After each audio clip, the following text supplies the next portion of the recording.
Hello guys, welcome back to my channel with another mini blog.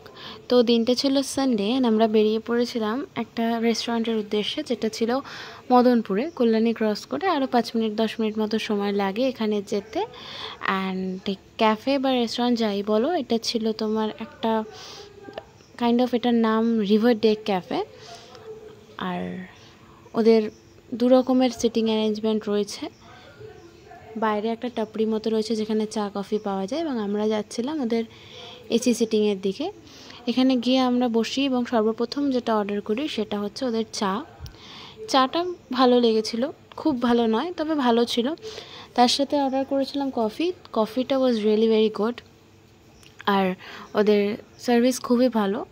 আমরা তার সাথে order করেছিলাম French fries and crispy chilli baby corn, এবং আরেকটা ডিশ যেটা আমরা অর্ডার করেছিলাম সেটা হচ্ছে চিকেন সিলান্ট্রো। এটা আমার বেশ ভালো লেগেছে, বাট প্রচণ্ড স্পাইসি। এবং লাস্টে অর্ডার করেছিলাম একটা ম্যাঙ্গো লস্যি, যেটা আমার খুব একটা ভালো লাগেনি। তো এবার আসি আমি ওদের অ্যাম্বিয়েন্সে। It was really very good, calm and peaceful. দুরকম সিটিং রয়েছে, যারা চাইবে বাইরে বসতে পারে, সেখানে এসি নেই এবং ভেতরে এসির ব্যবস্থা ছিল। ওদের কিচেনটা ওপেন এবং বাইরে থেকে দেখা যাচ্ছে, ভীষণ পরিষ্কার পরিচ্ছন্ন কিচেন ওরা মেনটেন করে, এটা খুবই ভালো একটা পয়েন্ট।